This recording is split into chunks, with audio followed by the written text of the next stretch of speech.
Hey guys, welcome back to my channel, or welcome if you are new. If you are new, I hope that you consider subscribing before you leave. But let me tell you what I'm gonna do in today's video so you can decide if you wanna subscribe. I've got 3 very easy, budget-friendly DIYs to share with you. They are not really all Dollar Tree, although some, I would say it's Dollar Tree, Dollar General, and Target dollar spot. But they are really easy and inexpensive. A couple of them are like under $2, which is awesome. And anyways, yeah, let's get started. These can be used for spring is kind of what I'm using them for, but you could switch them up and really use them anytime by just changing up colors or designs. So yeah, let's get started.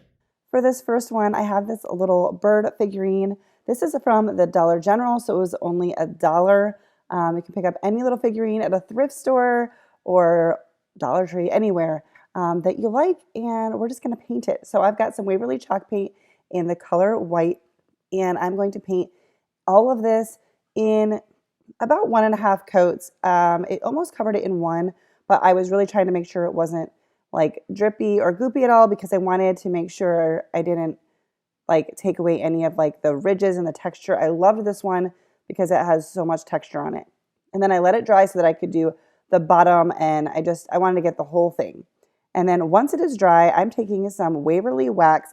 Now, I realized that I had accidentally bought the Waverly wax in clear, and I had a couple people comment on one of my videos that you can just add white paint to it to get the white Waverly wax. And I was like, oh, that's really cool. And then I thought, I probably can add any color to it.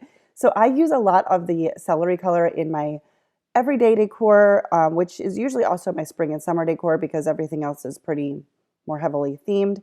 And so I added some celery paint to the Waverly wax, and I am brushing it on and then wiping it off with a paper towel. Here I'm kind of messing around with it. I wasn't really sure how thick I wanted to get. So I go a little bit thicker here, and I just make sure to get in all of the grooves. And this is a really fun thing to do to any like figurine that you find. Thrift stores have a lot of this kind of stuff, and you might not like the colors of it. It might not be your style, but this is a really fun way to kind of update it and make it work for you. So I just kept going until I had the desired look and really made sure I got into all of the little ridges. So that's what I'm doing here. We're going to brush it on. Sorry, I kept going out of frame a couple times. I'm going to brush it on and then wipe it off. And that is it. I love how this came out. I think it's a really cute addition to my shelves. And then I have this piece this was, I believe, from last year, but they have them this year. It was a part of there was 3 of these attached to a ribbon. This is the only one I have left, and I'm going to try to rip off the paper best I can. You can decide if you want to do this or not. I wanted my piece to look finished. We're going to use the other side, but we're going to paint this side as well. You could also just cover it with paper or leave it, and we're going to give some really good coats of Waverly chalk paint in the color white. I'm making sure to get all of the edges and both sides, so I let it dry and flip it over just to get everything really good. Hindsight, I probably could have just connected all of the pieces together and then painted it, and that would have saved me some paint, but you'll see what I mean in a second here. I've got this little back to a picture frame that I saved when I used the picture frame for another DIY. My camera kept falling. I'm going to give this a good coat of paint as well, just because I wanted it to look more finished.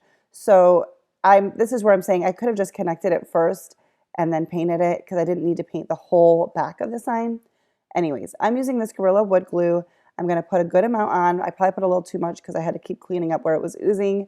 And we're going to attach this. I wasn't sure if hot glue was going to work as well because the back was fully painted, and I just wanted a really good hold. So I just wanted to make a stand. If you don't have the back of a picture frame, you could easily use some tumbling tower blocks or something else. But this is what I had, and so I'm using it, and I'm just using these little clamps from the Dollar Tree to hold it down and give this a good amount of time for it to fully dry. If you're new here, I would hope that you would consider subscribing. I love sharing easy, budget-friendly DIYs with you. I do share an occasional haul, and I also do an occasional craft with me live. So if you're into that kind of thing, please subscribe, and I hope to see you in my future videos.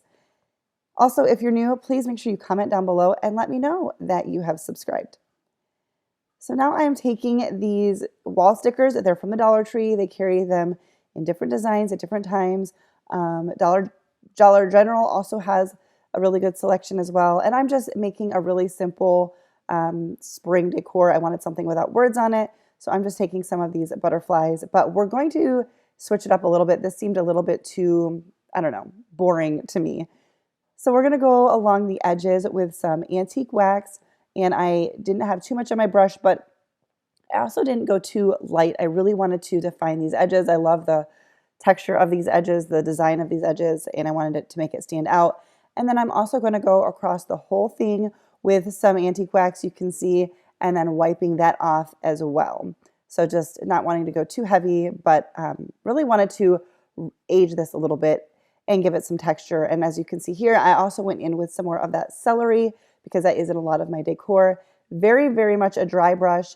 I did a lot of in between the flowers, but I did do a little bit over the flower, not the flowers, these are butterflies, a little bit over the butterflies as well, just to make sure that it all looked kind of cohesive. And then we're going to seal it really good with some Mod Podge just to make sure everything stays well. And here it is all finished. And again, I think it's just a cute, nice addition to the shelf. And I love to add things that aren't just words. Otherwise, I end up with everything has words. So these are some wordless DIYs. So for this next one, I have this pack of bamboo rings from the Dollar Tree. And I thought they'd be good for kind of bases for wreaths because sometimes you just need something to attach to. So that's what I'm doing here. I'm going to take some of this fern from Waverly chalk paint, and we're going to coat this bamboo ring on all sides. It was very easy to paint, and I'm just going to give it a good coat because this way it will blend in with what I'm going to use for the wreath. This is not going to be a super full wreath, and so I wanted the ring to just kind of blend in and you wouldn't even really notice, and it worked perfectly for this. So that's why I'm doing this. And then I've got this wreath. Well, no, actually it's not. It's a garland from Target Bullseye Playground, I think is what it's called. And it was only $3. I really wish I could find more of them, but I only found the one. But when I saw it sitting on the shelf, it was wrapped up like this. And I'm like, that would look like make for a really pretty wreath.